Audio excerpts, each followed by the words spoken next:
Bismillahirrahmanirrahim. Assalamualaikum warahmatullahi wabarakatuh.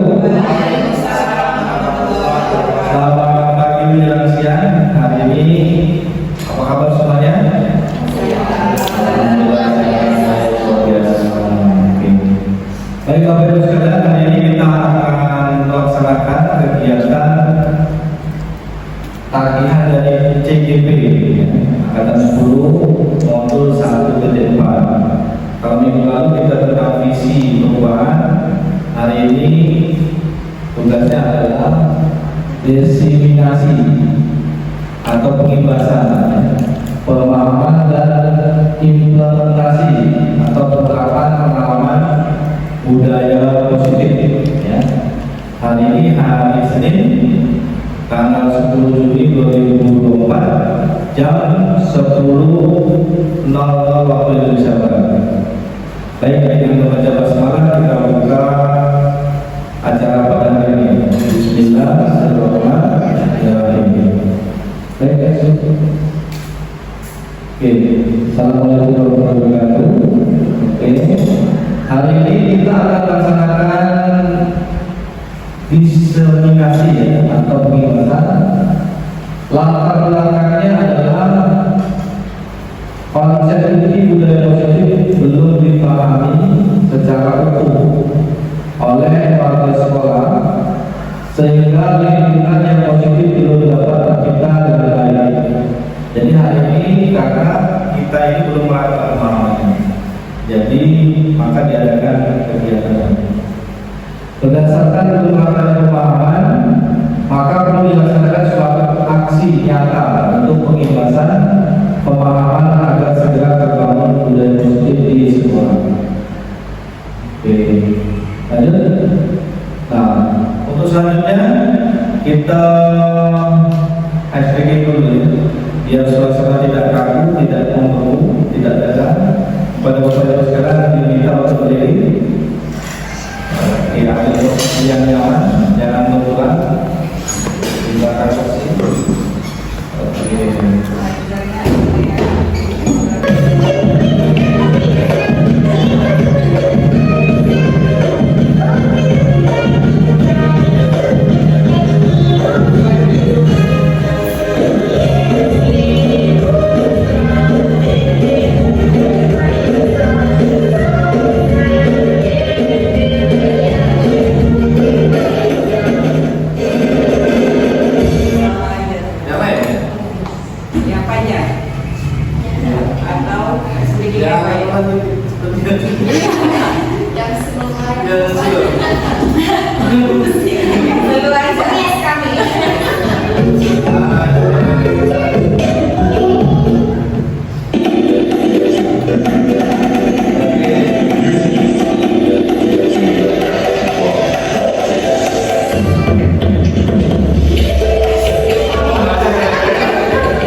Boleh diambil itu. Silakan. Terima kasih ya. Biar ada sesuai. Baik, kita lanjutkan. Berikutnya adalah tujuannya. Tujuannya adalah meningkatkan budaya positif di sekolah. Jadi berarti kalau sudah ada, ya ditingkatkan ya, meningkatkan. Yang kedua, salah satunya motivasi positif melalui pembuatan keyakinan kelas atau keyakinan sekolah. Jadi nanti kita akan menyaksikan video bagaimana motivasi positif ini kok begitu penting ya. Motivasi itu dorongan ya. Oke, next.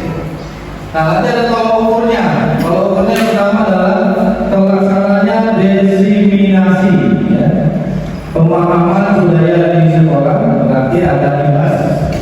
Yang kedua, terciptanya keyakinan kelas melalui kesepakatan kelas yang dibuat oleh wali kelas dan guru. Jadi nanti ada di setiap kelas itu keyakinan kelas. Jadi nanti keyakinan kelas dan kesepakatan kelas apakah sama atau berbeda ya. Kemudian warga sekolah saling berkolaborasi dan bersinergi dalam membangun keyakinan kelas. Berikutnya pemahaman 5 posisi kontrol ya. Apa itu 5 posisi kontrol nanti kita lihat. Kemudian langkah kegiatan restitusi menjadi acuan penerapan budaya positif dan pembentukan identitas berhasil. Jadi kita akan memahami konsep segitiga restitusi yang mungkin selama ini pengalaman kita nanti berubah ya. Budaya yang kita lakukan selama ini sudah benar atau belum. Ternyata ini adalah yang mungkin bisa dikatakan lebih tepat ya. Apa itu nanti kita lihat. Nah, materi kita hari ini cukup banyak ya. Yang pertama, perubahan paradigma belajar. Berarti bicara tentang pola pikir, mindset ya. Yang kedua, disiplin positif. Yang ketiga, nilai-nilai kebajikan. Kebajikan itu namanya apa? Kebaikan. Kemudian kebutuhan dasar manusia. Berarti yang paling pokok yang harus dimiliki manusia. Kemudian motivasi perilaku manusia, dorongan ya. Dorongan ini ada internal, ada eksternal. Kemudian posisi kontrol guru ada 5. Terus keyakinan kelas dan yang terakhir segitiga restitusi. Oke, next Bu. Ya, paradigma baru. Apa itu paradigma baru? Yaitu pembelajaran dengan paradigma baru merupakan pembelajaran yang dirancang berdasarkan prinsip pembelajaran berdiferensiasi. Apa itu? Perbedaannya? Iya. Jadi manusia itu bermacam-macam kebutuhannya, bermacam-macam tingkat perkembangannya, ya. Sehingga para peserta didik, ya, sesuai kebutuhannya, berdasarkan tahap perkembangan sesuai dengan psikologi modern, mewujudkan profil pelajar Pancasila. Ya, ada 6 dimensi kan? 1, yaitu beriman dan bertakwa kepada Tuhan Yang Maha Esa. Ya. Yang kedua, global. Jadi binekanya bukan dalam negeri tapi sudah global. Ya. Gotong royong atau kolaborasi. Kreatif. Ya, kreatif ya.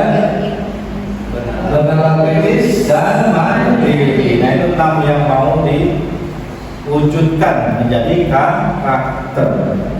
Nah karakter profil pelajar Pancasila ini adalah satu dari nilai-nilai kebajikan universal. Berarti bisa disimpulkan bahwa banyak ternyata ya nilai kebajikan itu ya. Oke, next. Oke, nah ini yang pertama miskonsepsi tentang teori kontrol. mispersepsi itu berarti kesalahan, pemahamannya salah. Oke. Selama ini mungkin kita Bapak Ibu guru ya punya ilusi bahwa guru itu bisa mengontrol murid. Bisa, ya sini lah, ayo ke sana, kerjakan ini. Sebenarnya tidak bisa. Itu sifatnya hanya sementara. Ya. Apa yang sebenarnya menjadi kontrol yang tetap itu apa yang sejati? Kesadaran dari diri. Ya, yang disebut motivasi intrinsik. Oke. Kemudian ada lagi ilusi. Ilusi itu berarti kan barang dekat sebenarnya, barang tidak ada. Semua penguatan positif, efektif dan bermanfaat. Ini kaitannya dengan reward sebenarnya. Ada anak bisa prestasi dikasih permen, dikasih hadiah, itu sebenarnya tidak sejati, tidak kokoh ya, karena nanti akan berubah. Dia akan tergantung dengan reward. Tergantung reward, dia tidak melakukan.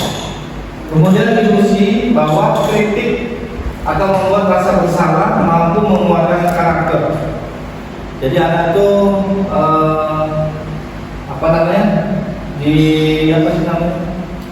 dikasih label ya, dikasih label, nanti biar dia ingat label itu, nanti dia jadi motivasi dia. Coba bisa dikasih contoh nggak Pak? Membuat rasa bersalah. Iya. Kamu bodoh itu membuat rasa bersalah. Iya. Kamu tidak berguna, itu label itu membuat dia rasa. Nah itu bagi kita, dengan maksud kita itu dengan mengatai dia seperti itu, dia bisa berubah jadi lebih baik. Ternyata itu tidak juga. Itu disebut ilusi. Sama kayak reward itu. Nah kemudian ilusi yang terakhir itu orang dewasa berhak memaksa. Karena kita lebih besar badannya, anak lebih kecil badannya, kita bisa memaksa dia. Tidak bisa. Memang sesaat mungkin bisa, tapi selamanya berubah. Tidak bisa. Ya. Jadi yang paling utama adalah motivasi yang hadir dari dalam kesadaran diri. Nilai-nilai pelajaran mengubah paradigma stimulus respon ke pendekatan teori kontrol. Jadi selama ini kita menggunakan stimulus respon. Ya, ada reward, ada hukuman, ada paksaan tadi yang kita pakai untuk mengubah anak tadi. Ini yang kita lazim gunakan, termasuk saya juga. Ya, dengan maksud tujuan supaya anak tadi berubah karakternya menjadi lebih baik. Ada juga anak yang dipukul orang tuanya, ya, supaya dia rajin sekolah. Ada yang dikasih duit jajan terus. Nah itu termasuk stimulus respon. Dan ini lazim kita pakai. Ini tidak efektif karena itu sifatnya eksternal, sifatnya dari luar dirinya sih. Nah yang sekarang diajukan adalah pendekatan teori kontrol ini. Nah coba kita lihat, kalau stimulus respon, realitas satu kebutuhan kita itu ditangkap sama semua anak-anak kita itu. Padahal setiap anak berbeda. Kalau ini kontrol realitas satu kebutuhan kita berbeda. Kemudian semua orang melihat hal yang sama. Jadi sudut pandang orang itu berbeda-beda, ya. Karena tingkat pemahaman juga berbeda. Memorinya tuh, kalau ada putih malam-malam itu pasti antum, padahal itu hot dan jemur. Nah itu misalkan seperti itu sebenarnya. Jadi apa yang dilihat tiap-tiap orang itu perspektifnya berbeda, itu harus dipahami. Kemudian perilaku buruk dilihat sebagai suatu kesalahan. Misalnya anak terlambat nih, dia langsung kita cap buruk. Anak tidak bisa langsung kita cap buruk. Padahal dia punya tujuan atau punya alasan. Mungkin tidak perhatian, mungkin di rumah tidak diperhatikan, pelampiasan ya, mungkin di rumah macam-macam. Nah, jadi anak tadi mengalami yang namanya penyimpangan, kelainan, itu pasti ada tujuannya, ada alasannya. Kemudian orang lain mengontrol saya. Ini yang lazim kita ya. Jadi anak-anak itu dikontrol oleh guru. Sebenarnya tidak, dari dirinya itulah. Ya, Anda tidak bisa dikontrol orang lain. Tidak bisa. Jadi kalau guru itu tidak bisa mengontrol anak selamanya. Tidak mungkin dia kasih reward terus kan. Tapi kalau dia punya keyakinan diri, kesadaran diri, maka dia akan melakukan. Di sekolah itu ya karena dia pengen pinter gitu, untuk dirinya sendiri. Bukan karena rewardnya, bukan karena hukumannya.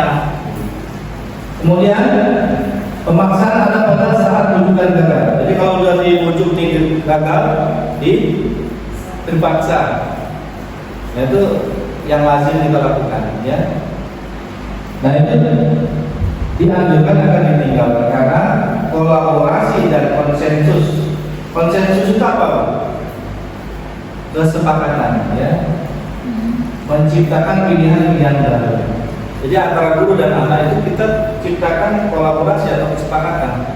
Jadi timbul itu dari kedua pihak, jadi tidak satu pihak. Kemudian model berpikir menang atau kalah. Ini gurunya yang bisa menguasai. Nah, anaknya kalah. Ya kan? Kita bisa maksa, kita yang menang, anaknya kalah. Kita kasih reward biar tujuan tercapai, kita menang, anaknya kalah. Karena dia nggak bisa berbuat apa. Tapi kalau yang ini model berpikirnya menang-menang. Kita guru menawarkan solusi bersama. Apa sih nak yang menurut kamu bagus?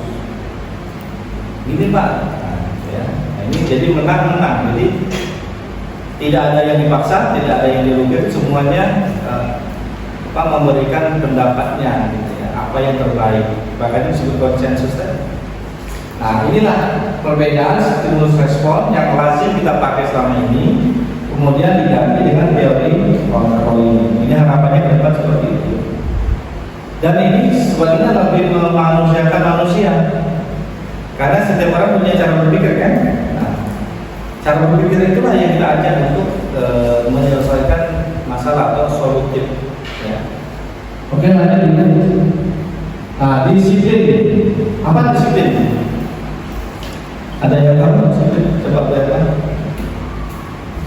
Belum Anda. Bebas ya? Sesuai aturan. Sesuai aturan. Oke. Melakukan sesuatu sesuai dengan porsinya masing-masing. Dengan porsinya masing-masing.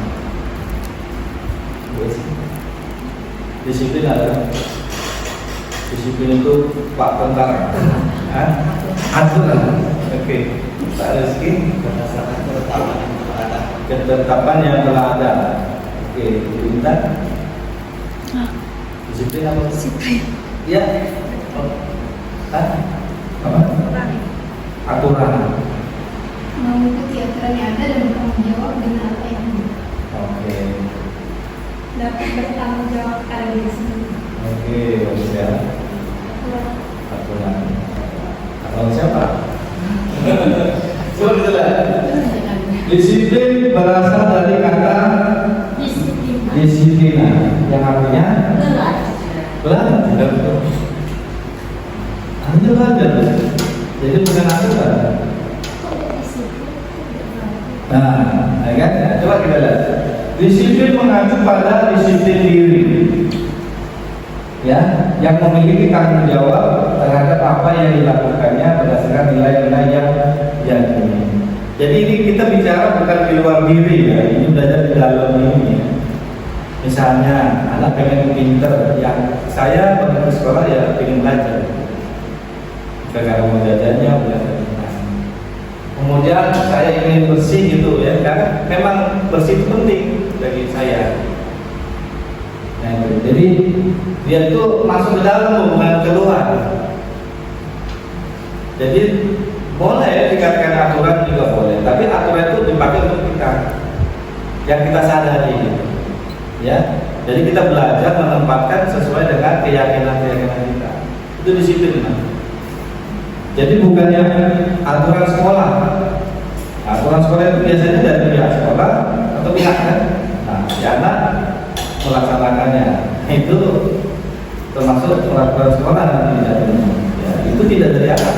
Makanya sekarang ini mulai dianjurkan adanya kesepakatan kelas atau dianjurkan kelas, karena ada dua pilar konsensus kesepakatan. Kemudian disiplin positif merupakan salah satu cara penerapan disiplin yang bertujuan menumbuhkan kesadaran serta memperbaiki peserta didik tanpa imbalan, penghargaan atau reward, ancaman atau hukuman. Nah, kalau kita lihat tuh reward dan hukuman itu dari dalam dari luar, dari luar, ya. Nah, sebagai pendidik, tujuan kita adalah menciptakan peserta didik yang memiliki disiplin diri sehingga berperilaku mengacu kepada nilai kebajikan universal, ya, dan memiliki motivasi intrinsik dalam perubahan perilaku. Jadi muaranya disiplin positif ini adalah perbaikan dari dalam diri anak, dari dalam diri guru.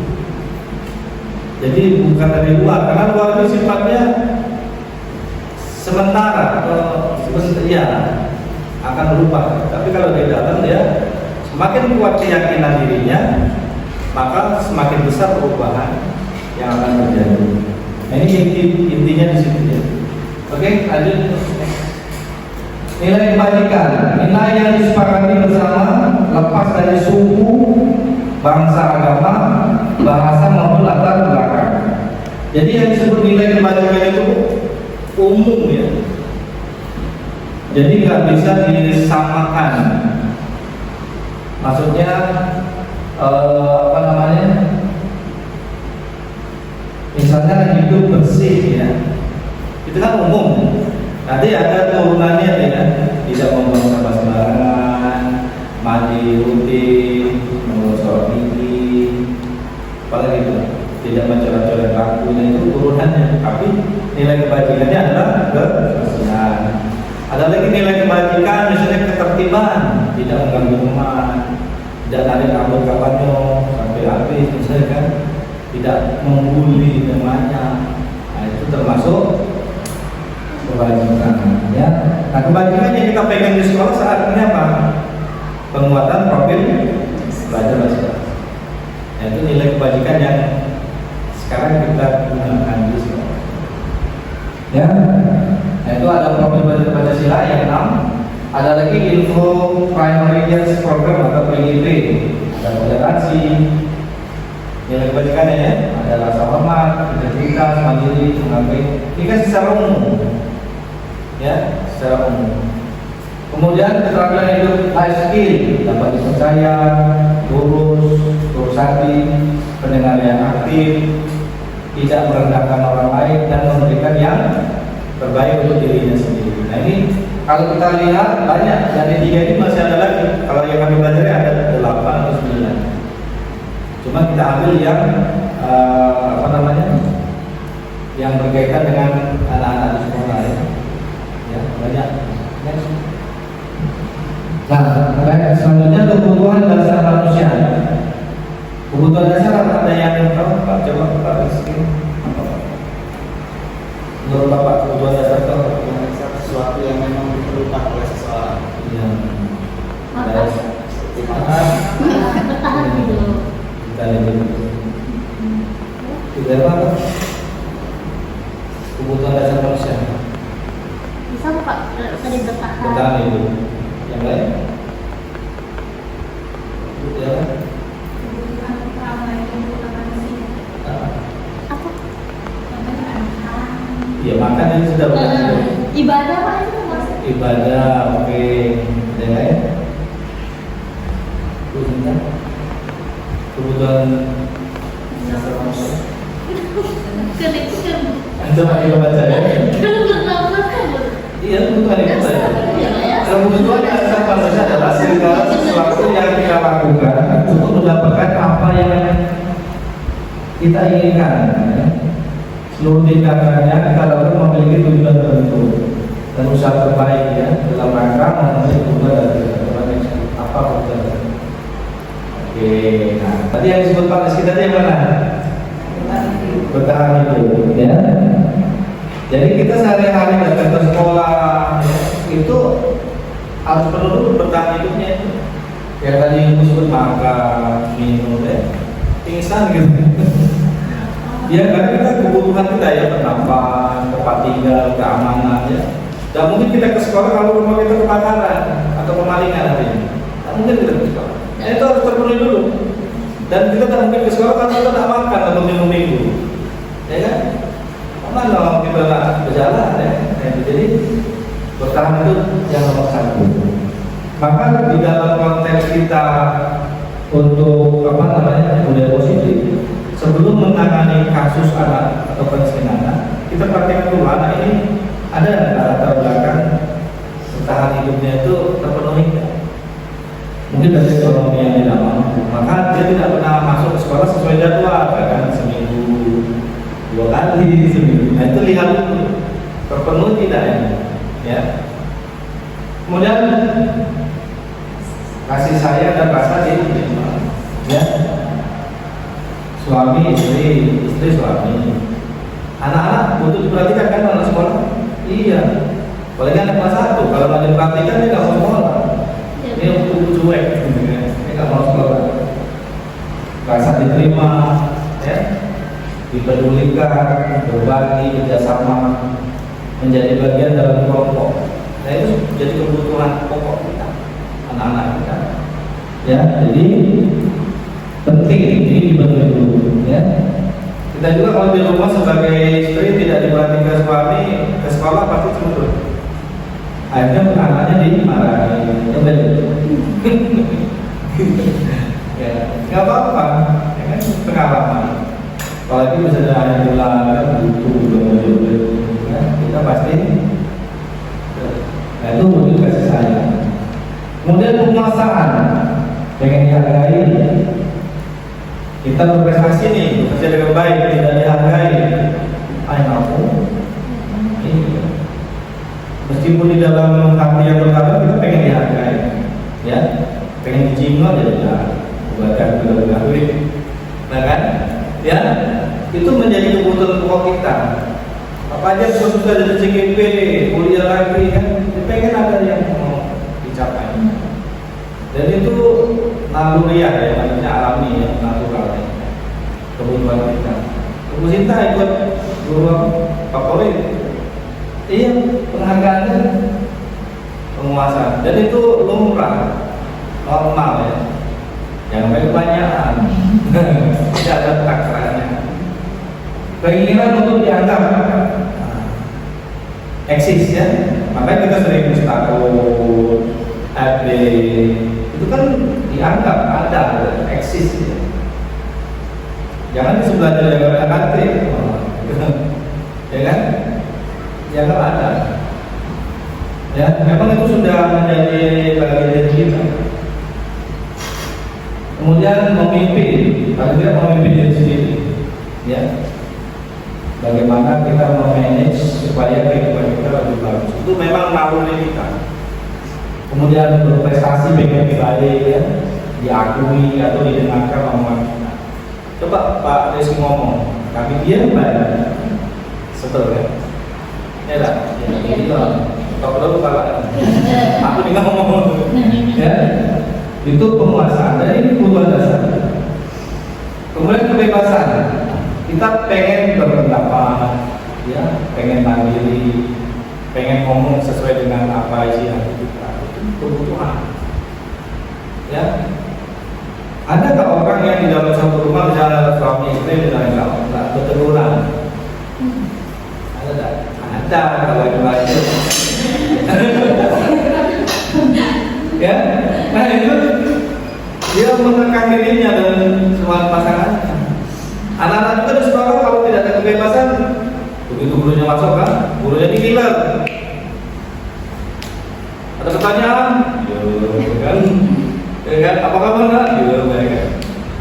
Nah ini mereka harus butuh kebebasan itu. Semakin dia diberi kebebasan, diberi ruang ya, maka anak itu akan lebih kreatif. Dia tidak takut mencurahkan ide gagasannya. Cuma kalau gurunya apa ya? Nah, itu dia takut. Tapi buat kita tidak ada ya. Jadi kalau anak itu kalau bisa seperti dia ke orang tuanya, dia bisa cerita, dia bisa sharing Pak ya. Bahkan kalau disarankan kalau kita dari rumah kusut ya banyak masalah itu di sekolah ya cuci muka dulu Pak ya, diberi dulu ini baru masuk ke kelas. Bener Pak. Terus tinggalkan yang tadi di rumah tadi dengan Pak Rizky dengan rumahnya kan, balap tinggal ke rumah kan. Jadilah guru yang baik ya. Kemudian mencoba hal yang baru, terus mampu mengendalikan arah kitanya. Maksudnya itu kita punya perspektif ya, ngomongnya kemana arahnya itu, pengen didengerin. Misalnya Pak Rizky pengen cerita pengalamannya, ya kan? Cuma saya nggak mau dengar, dia ngulang lagi. Saya mau cerita pengalaman saya Pak, ini. Nah itu kebutuhan kita. Kemudian yang lainnya kesenangan, menjaga kewarasan. Ya, kalau sudah bekerja, pengen kewarasan. Kan itu betul. Ya, duduk di pinggir danau dan bilang, ya kan? Ada duduk di mall, di yang berikutnya ya.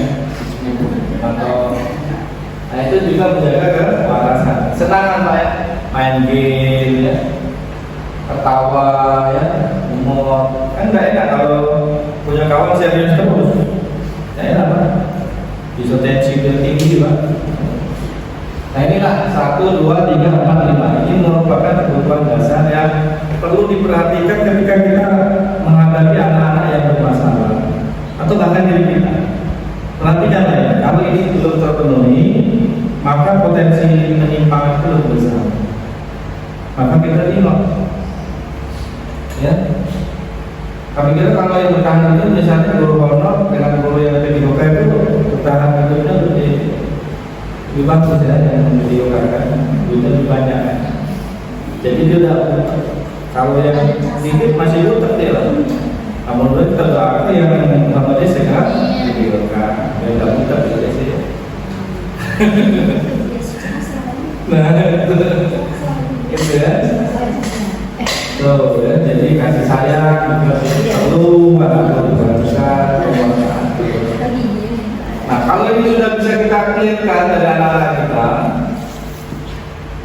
seperti kemarin contoh anak Bu Intan si F tadi itu dari rumahnya yang bermasalahnya. Dia tidak punya kebebasan, dia kurang kasih sayang itu, karena motivasi dia ke sekolah itu jajan, dipukul, ya, nah itu yang membuat dia tidak punya motivasi. Nah ini kewajiban kita membangun motivasi. Makanya perlu di-counseling bukan hanya anaknya, tapi keluarganya. Kalau hal ini kan neneknya, bapaknya, ibunya sudah meninggal kan, ini harus dibangun. Makanya menurut kita kemarin menganjurkan itu ditunda 1 tahun, biar anak itu punya motivasi. Kalau kita langsung naikkan ke kelas berikutnya, dia tambah beban lagi. Nah, yang kacau jadi keluarga tidak menerima, pengennya anak naik terus. Padahal kita itu kan dititipkan anak itu, Pak Guru kami titipkan anak ini kelas 1, biar pinter, biar cerdas, ya kan, sampai kelas 6 dia tamat. Ketika kita bekerja sesuai dengan porsinya, dia tidak mau, anak itu harus naik terus. Padahal porsinya belum bisa. Nah ini kan, makanya harus ada komunikasi dari pihak sekolah, biar dia bisa menerima edukasi. Lanjut deh. Motivasi perilaku manusia, seperti yang kita baca tadi, menghindari ketidaknyamanan atau hukuman. Itu eksternal, ya. Kemudian mendapatkan imbalan atau rewards, ya, itu eksternal juga.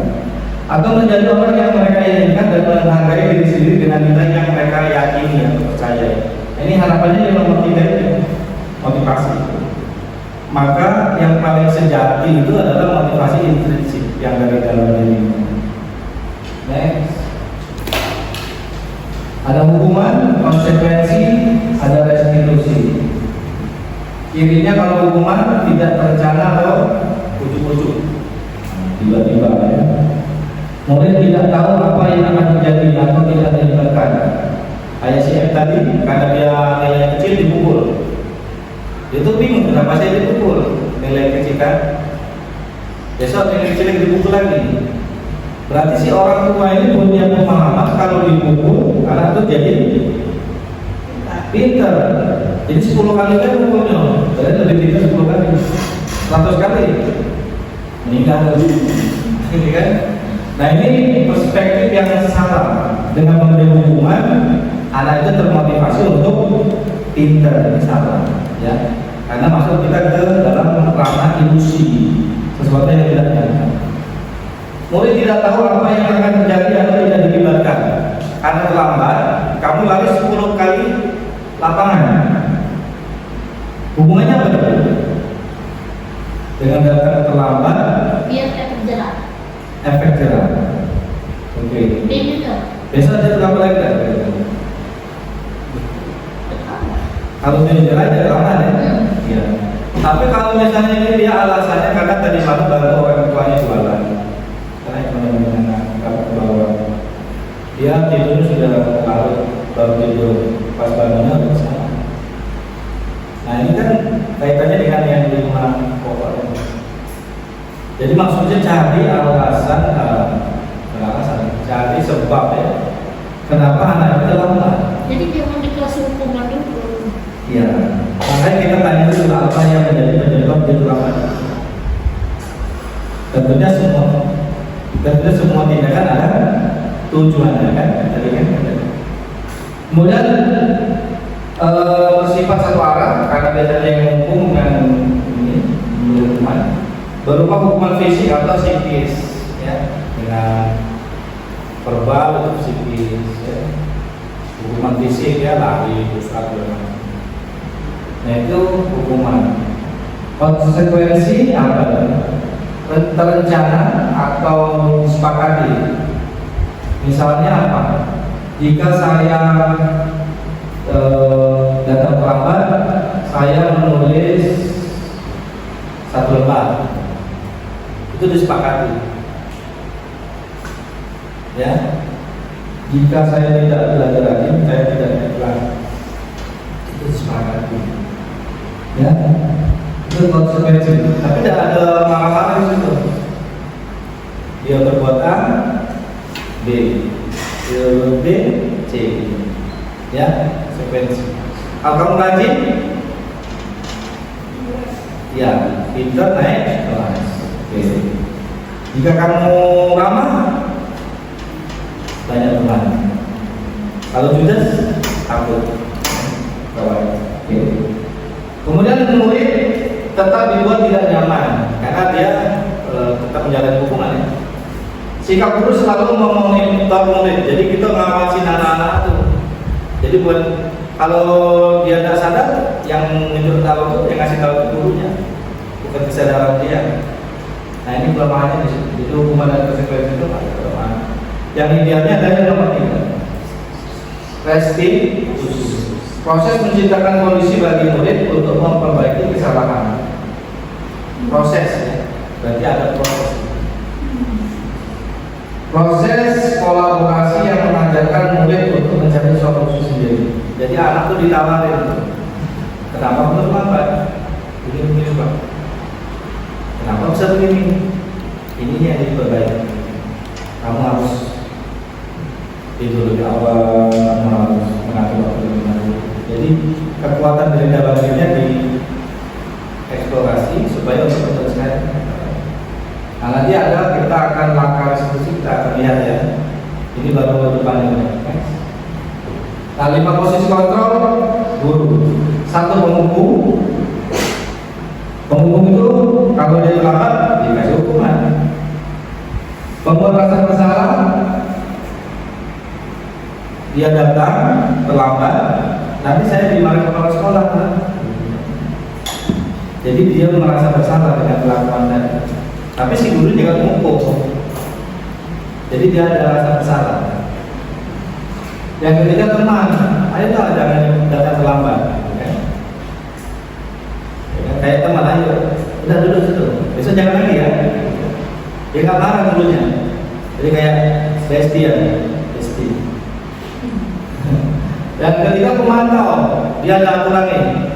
Kalau kamu terlambat, kerjakan ini, ya kan? Gitu. Kalau kamu lakukan A, konsekuensinya ini. Itu pemantau. Jadi dia nggak marah, tapi dia kasih aturan. Nah kalau yang lain manajer itu kita membuat anak mengatur dirinya untuk menyelesaikan masalahnya. Itu yang paling ideal. Nah, yang restitusi itu masuk di manajer. Jadi idealnya dari 5 posisi kontrol ini adalah sebagai manajer, ya. Kita sebagai manajer, guru membuat anak menjadi manajer, mengelola dirinya. Next. Contoh penerapan 5 posisi kontrol ya. Nah ini, siswa tidak pakai atribut saat upacara bendera. Penghukum bilang hormat bendera 1 jam.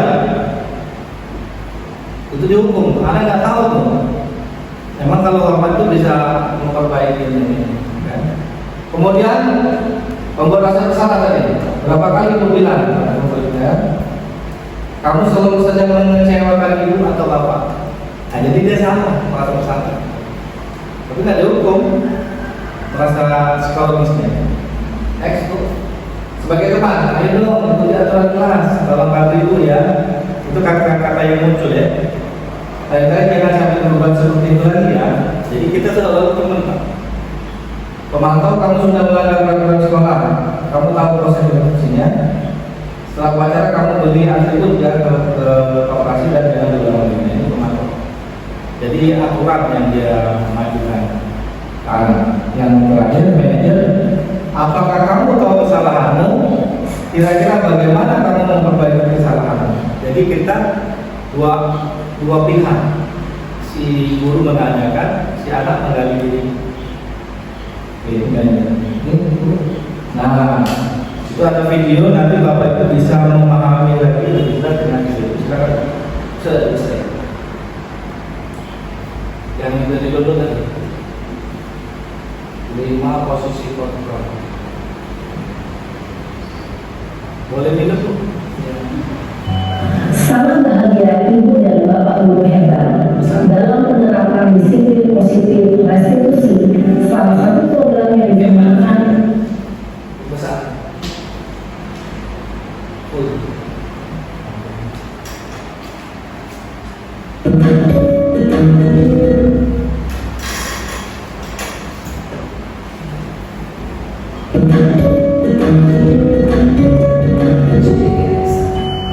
Sangat bahagia ibu dan bapak guru hebat dalam penerapan positif restitusi, salah satu program yang dikembangkan adalah 5 posisi kontrol.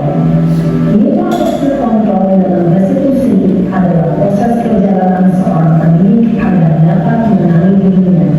Pada video kali ini kita akan membahas tentang 5 posisi kontrol yang dikembangkan oleh Daniel Bosen dan contoh penerapannya.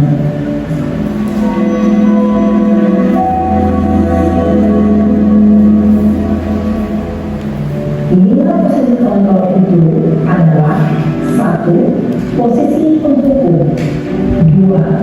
Posisi pembuat masalah, 3. Posisi tenang, 4. Posisi pemantau atau monitor, dan 5. Posisi manajer.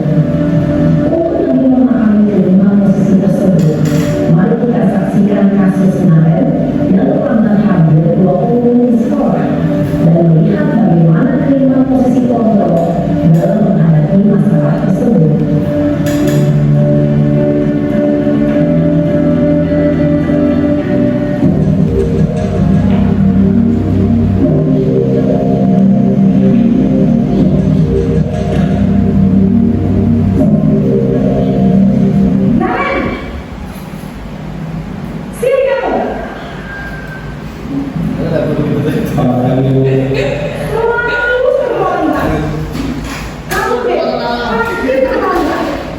Mampu saya Apa coba? Alasan kamu apa, Andi? Apa sih kamu tidak terlambat? Malah sekalian itu jadi anak.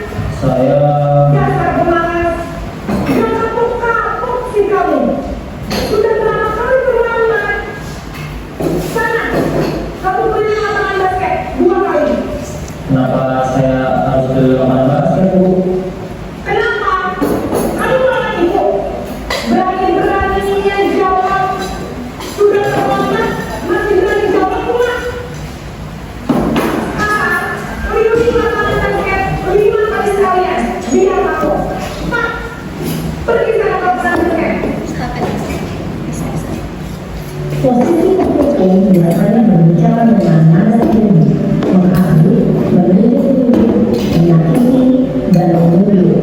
Hukuman bisa berupa fisik maupun psikis. Ibu dan bapak menyatakan dampak yang terjadi pada mobil ketika guru berada pada posisi tertentu adalah murid-murid akan memberontak, bahkan menyimpan dendam.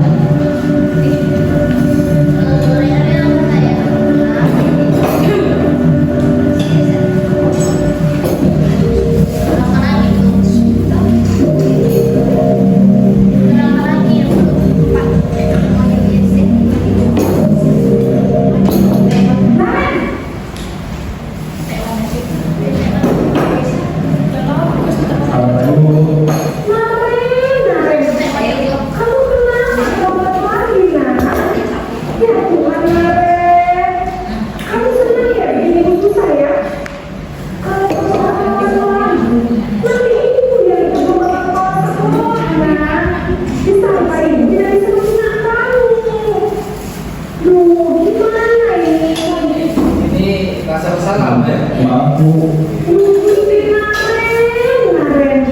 Kamu suka ya punya ibu kedua kepala sekolah? Terus, tapi dia harus apa yang dia Ren? Kita berdua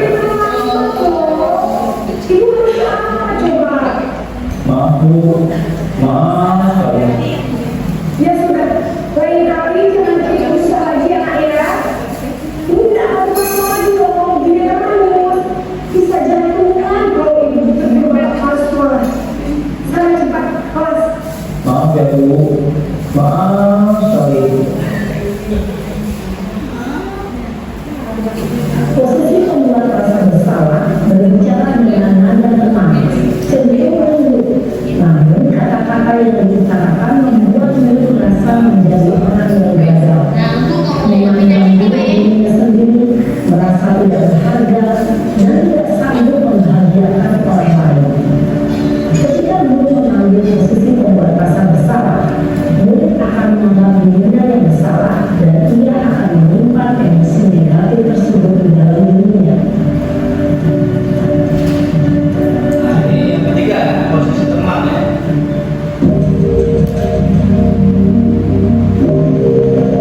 Jadi ada sedia dengan gurunya.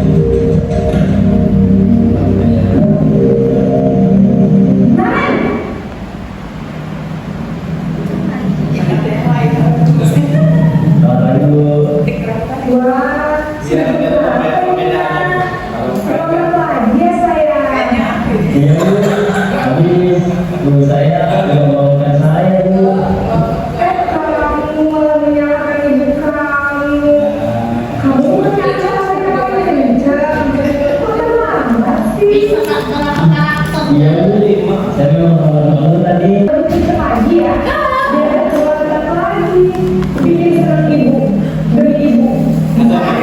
Bisa Bu. Ya sudah sana masuk kelas. Saya beresin urusan absen kamu. Kamu ini ada saja. Dalam posisi teman, guru berbicara dengan nada suara ramah, akrab, cenderung bersenda gurau untuk menjaga suasana tetap santai. Murid akan merasa senang, aman, dan akrab dengan guru. Identitas yang mencipta adalah identitas sukses atau berhasil. Namun, perlu ingat, karena ini masih dorongan eksternal, maka ada faktor keberuntungan dan kepada orang tersebut. Di sini, guru absennya, sehingga dalam waktu, murid bisa berperilaku baik, namun hanya kepada orang-orang tertentu saja. Yang memantau ya, yang empat.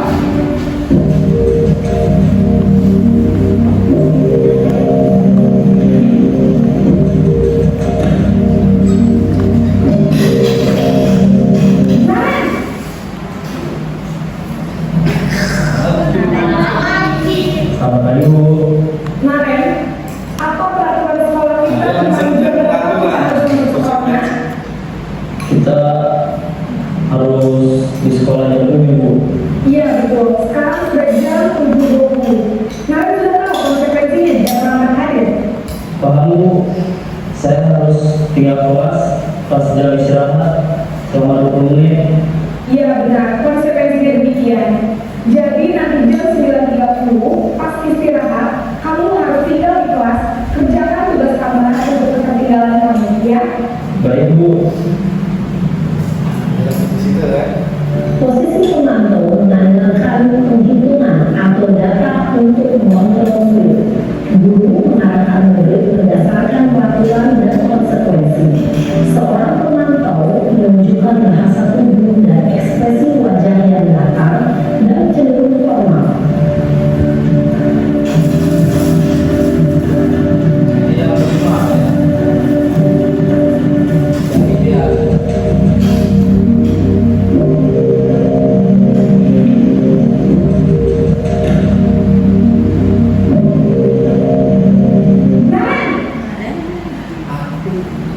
Iya, sekolah masuknya jam 7, sekarang sudah jam 7.20.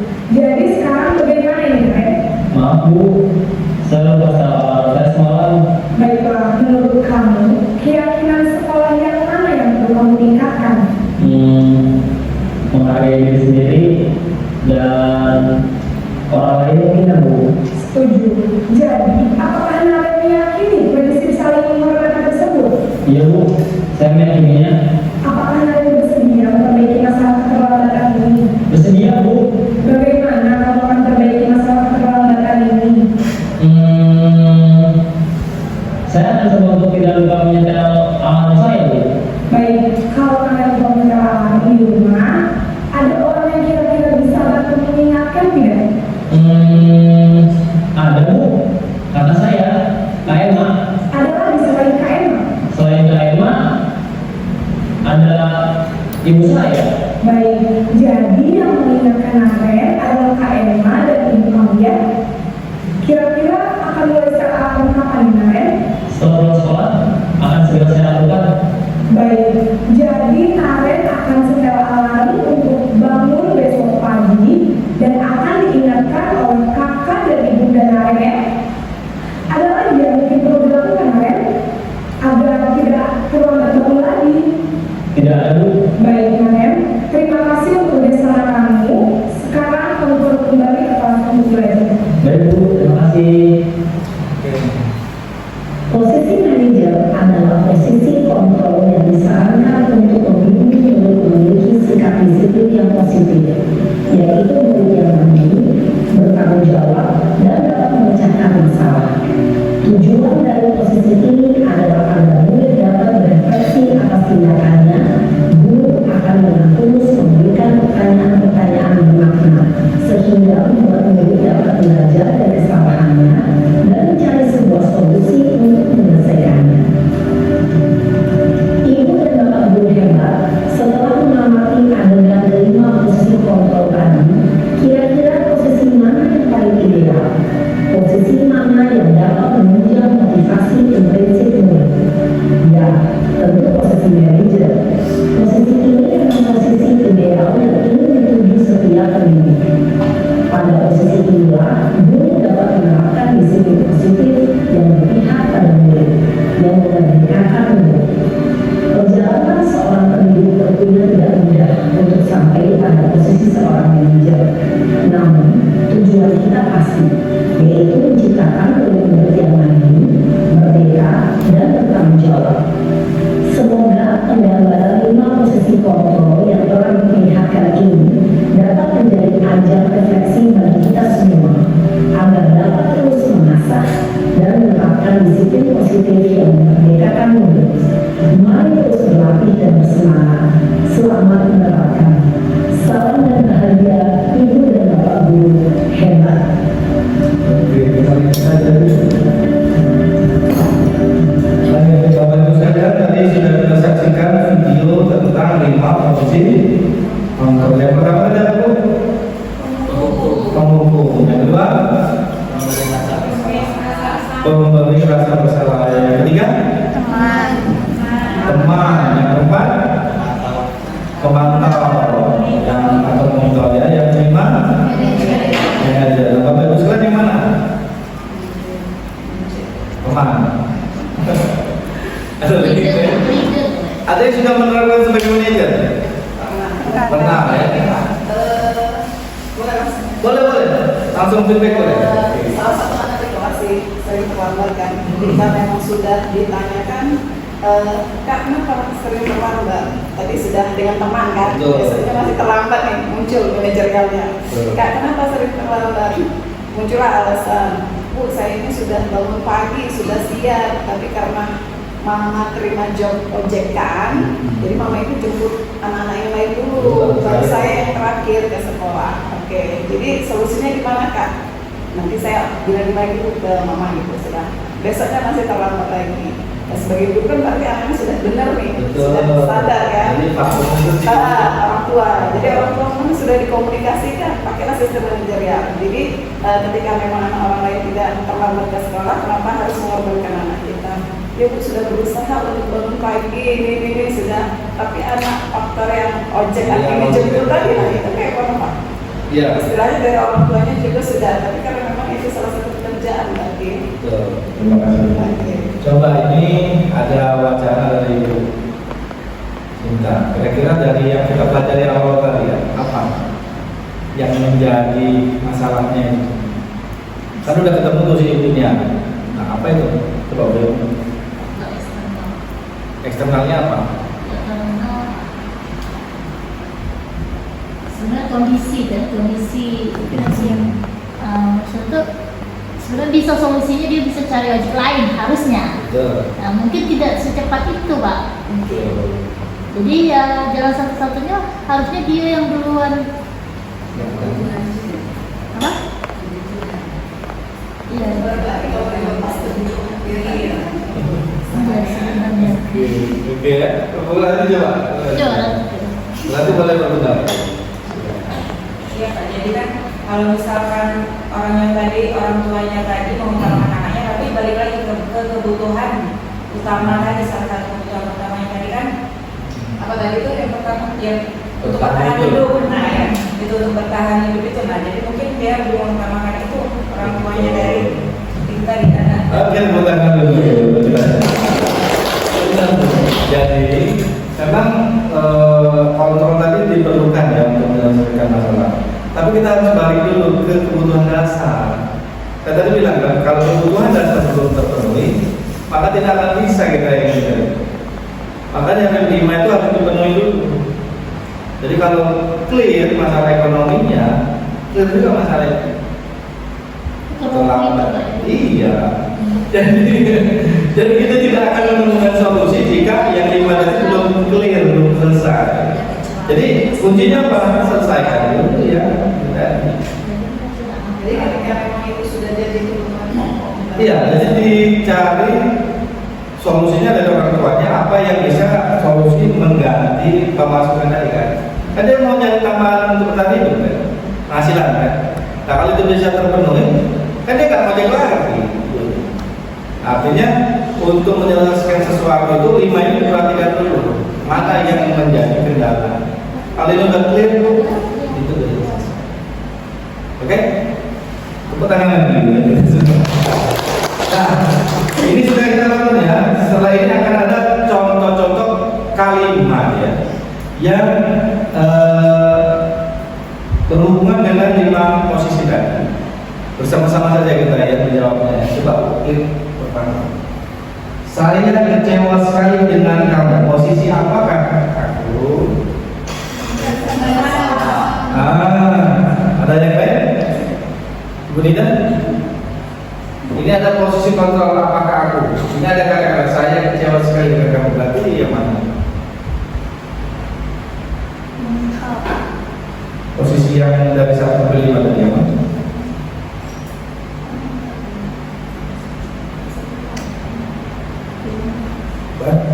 Belum nyambung. Tadi temennya jawab posisi merasa bersalah. Iya kan kalau saya kecewa sekali dengan kamu, kan? Berarti anaknya merasa bersalah dong. Berarti posisi yang timbul itu kan posisi merasa bersalah. Tidak anak itu dibuat bersalah dengan kata-kata yang tidak.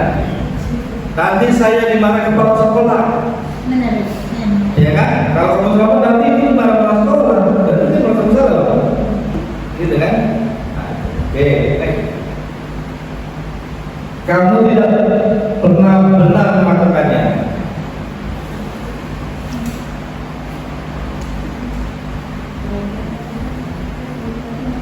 Kamu tidak pernah benar melakukannya. Berarti selalu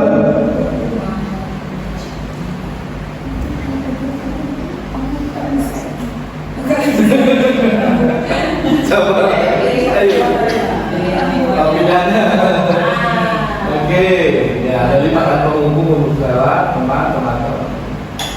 Kamu tidak pernah benar, berarti dia selalu memantau. Hah? Hukum. Kan tidak pernah benar, berarti setelah dipantau yang selama ini dia tidak benar-benar. Iya. Enggak, kalau itu tuh kalau ada standarnya berarti benar kayak gini, makanya dia hukum Nah, kayak. coba kita lihat yang penghubung itu bunyinya apa itu? Penghukum ya, berapa kali Bu Bapak aku memberitahu kamu selalu saja mengecewakan. Iya.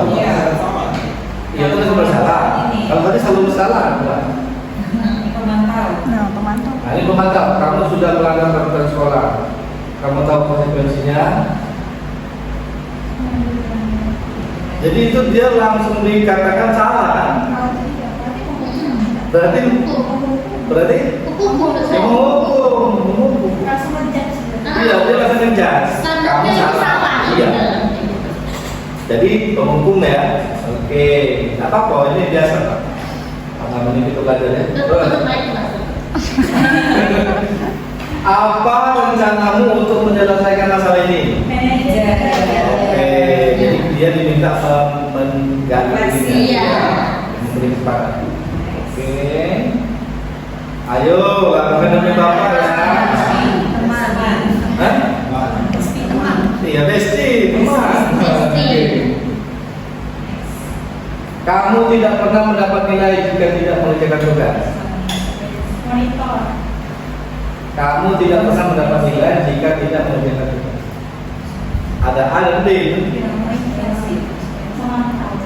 Pemantau ya. Betul tak? Ya, konsekuensi itu masuk mana Bu? Hukum dan pantau. Ya. Jika tidak terlambat, istirahatnya 20 menit. Jika tidak dapat nilai bagus, jika tidak mengerjakan tugas, tidak dapat nilai. Ya hukum apa itu? Menghukum. Menghukum itu gini. Iya, ini konsekuensi ini. Ada sebab, akibatnya gitu. Nah, kalau penghukum itu kan terlambat nih, langsung divonis lari.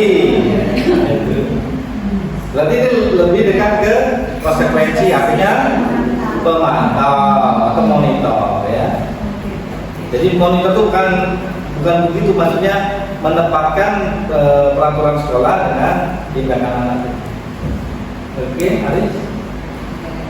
Aris ya, tepuk tangan kita semua. Jadi cepat bisa. Kemudian kita bahas keyakinan kelas. Nah, sekarang saya bertanya, keyakinan kelas dengan peraturan kelas itu sama atau berbeda? Berbeda. Oke, yang lain? Berbeda. Berarti yang udah ngomong sama ya?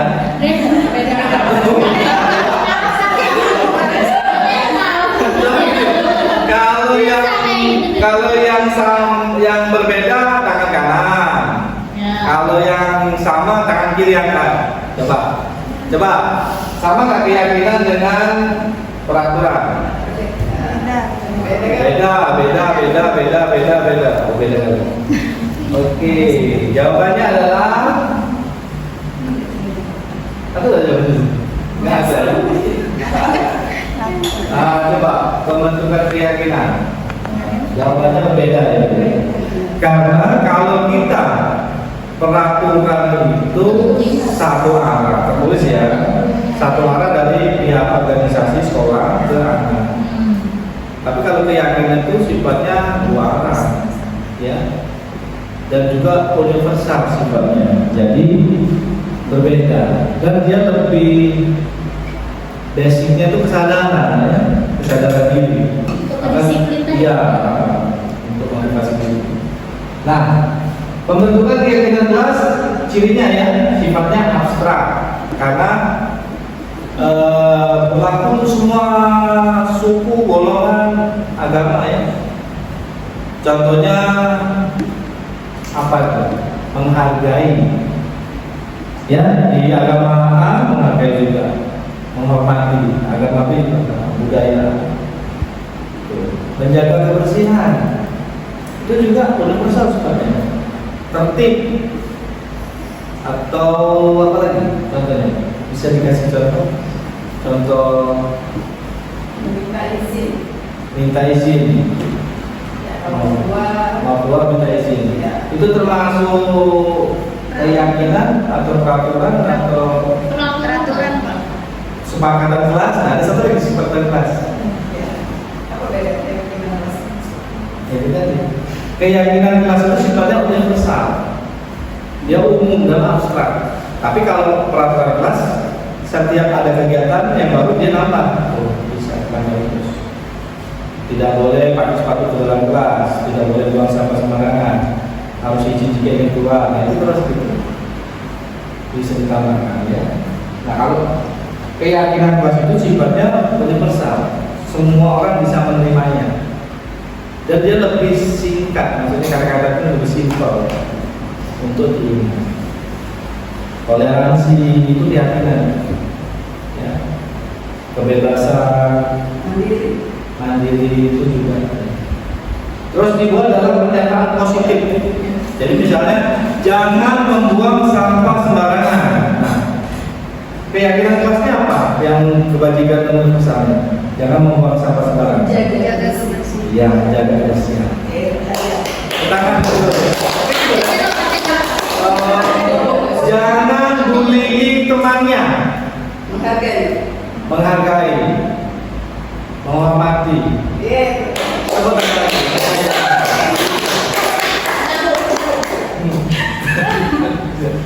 Kemudian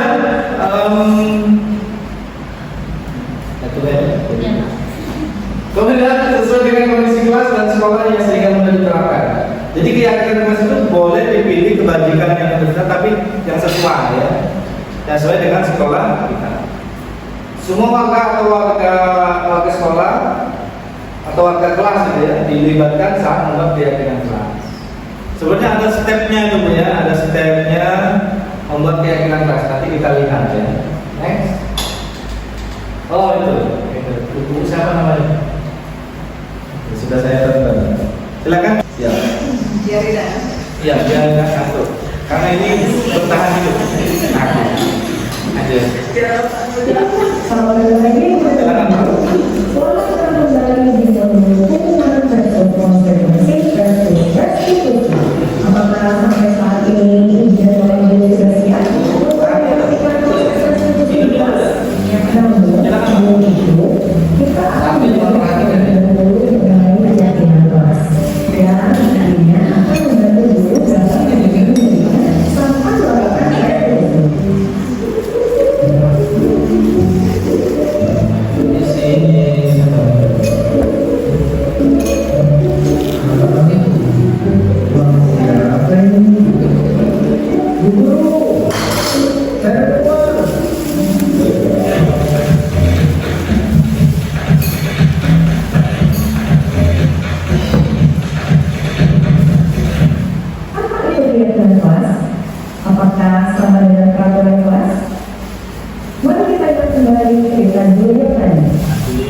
menurut Ibu Guru dulu, apakah dia menjadi motivasi beliau dalam hal tersebut?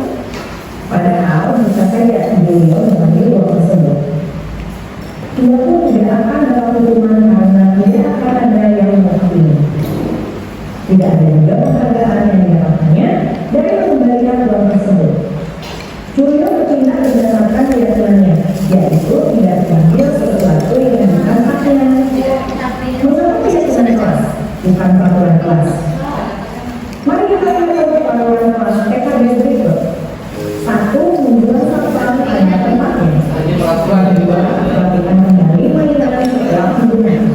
Dan yang ketiga, melepaskan sepatu saat masuk kelas. Jika diperhatikan, tujuan dari ketiga peraturan itu adalah untuk kebersihan atau kenyamanan di kelas. Nilai kebersihan dan kenyamanan di kelas yang disebut sebagai keyakinan, yaitu nilai-nilai pendidikan atau prinsip universal yang disepakati bersama secara universal. Lepas dari kata zaman ilmu, negara, bahasa maupun agama. Menurut dari kemudian pada bukunya Resolution Responses for the Same, suatu keyakinan akan lebih mempengaruhi seseorang dari dalam atau motivasi prinsip. Seseorang akan lebih tergerak dengan bersama menjalankan keyakinannya daripada mengikuti sebagai peraturan. Begitu juga dengan hidup kita. Peraturan biasanya lebih dan konkret. Suatu kelas bisa memiliki lebih dari satu peraturan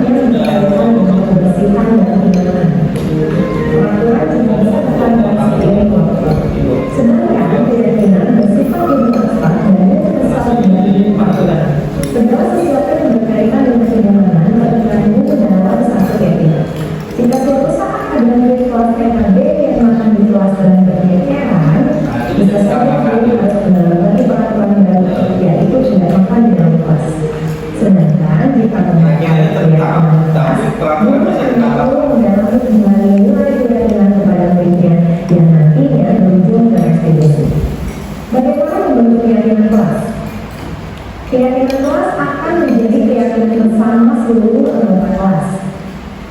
Lalu, bagaimana cara membentuk keyakinan kelas ini? Ada beberapa hal perlu diperhatikan terkait keyakinan kelas.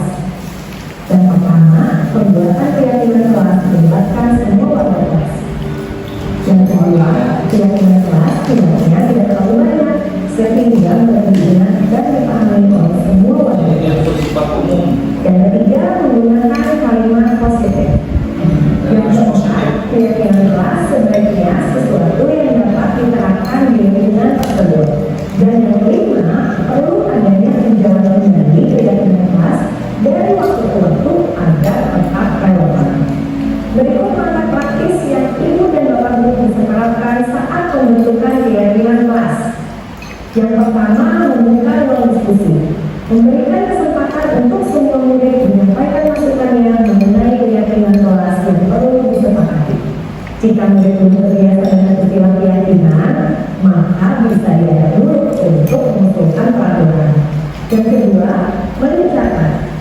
Mencatat semua pendapat murid di papan tulis sama tempat besar, sehingga semua bisa melihat hasil. Jika menemukan kalimat negatif, ubahlah dulu menjadi kalimat positif. Jika ada yang mengusulkan peraturan tidak dilakukan, maka diubah terlebih dahulu menjadi kalimat positif. Menghargai yang negatif tidak yang ketiga, merumuskan keyakinan. Ada murid untuk menentukan dan membagikan akal keyakinan yang menjadi inti dari peraturan tersebut. Apa nilai akal inti dari peraturan nomor 1, 6, dan 7? ini gabung ini. Ini murid sampai menjadi satu keyakinan. Ketiga peraturan ini dapat disaikan menjadi satu keyakinan, yaitu Satu kata. bagi semua orang dan Jadi tiga peraturan bisa jadi satu kata ya. Mengakomodir semuanya. yaitu bekerja dengan baik dan betul. Peraturan nomor 4, 5, dan 8 dapat disaikan menjadi satu keyakinan, yaitu semua orang yang dimiliki. Yang keempat, tinjau ulang. Guru perlu meninjau kembali butir-butir keyakinan dari semua masukan yang sudah disampaikan. Ingat bahwa sebaiknya keyakinan kelas tidak sepenuhnya agar berhidup. Direkomendasikan berkisar seperti keyakinan yang dapat disesuaikan dengan jenjang kelasnya. Dan yang kelima, membuat pernyataan keyakinan. Pastikan semua warga kelas memahami makna dari keyakinan tersebut. Guru dapat mengajak murid untuk merumuskan pernyataan keyakinan yang dapat dipahami bersama. Jangan sampai ada makna yang berbeda. Ya, jadi disepakati dulu tuh. Kontak apa? Setelah disepakati, baru kita tentukan sikap-sikap yang kaitannya dengan tiga nilai ini. Bagi murid-murid PAUD dan SD, guru dapat merumuskan pernyataan keyakinan Ya, pakai gambar. Kemudian, tempelkan gambar yang merepresentasikan setiap keyakinan. Misalnya, keyakinan Paulus disederhanakan menjadi setiap anggota kelas perlu saling menghormati dan merasa aman. Keyakinan bekerja dapat disederhanakan menjadi setiap anggota kelas perlu menjadi dirinya yang terbaik.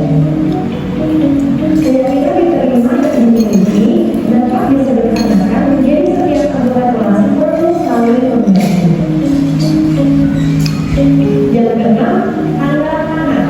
Tanda tangan. Setelah keyakinan kelas selesai dibuat, semua murid dan guru menyetujui dengan menandatangani keyakinan kelas tersebut. Yang ketujuh, pajang. Apakah keyakinan kelas di dinding kelas yang akan dilihat semua pada kelas?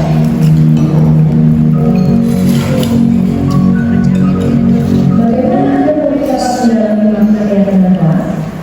Tentu kita berharap semua murid dapat memahami makna dari kenyataan yang dituliskan dalam keyakinan kelas. Oleh karena itu, manfaatkan peran pertama di tahun yang baru untuk kegiatan pendalaman yang tujuan menurunkan keyakinan kelas menjadi sesuatu yang lebih konkret. Pekan pendalaman keyakinan dapat diisi dengan kegiatan berikut. Kegiatan tampak seperti pada kegiatan ini kita mengajak murid untuk berdiskusi mengenai perilaku dari setiap keyakinan tersebut akan tampak seperti apa dan kita tabel T, ada tabel J. Isinya dituangkan Untuk melihat seperti berikut. sikap itu sudah Orang yang sesuai memiliki keyakinan formal akan tampak seperti berbicara dengan formal. Pembukaan dendam dan seterusnya. Sedangkan tidak sama Jadi ada evaluasi bukan kontrol jika kesepakatan itu dilaksanakan. Itu lihat dari sini. dan seterusnya. Ada tabel T. Kegiatan tampak seperti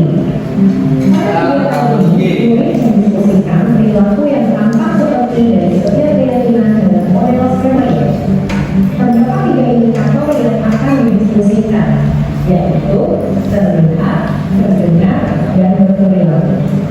Orang yang memiliki keyakinan menerima dan memiliki akan terlihat senang berbagi dan tersembung, terdengar menawarkan bantuan dan mengajak bermain bersama, berperilaku ramah, dan peduli dengan temannya.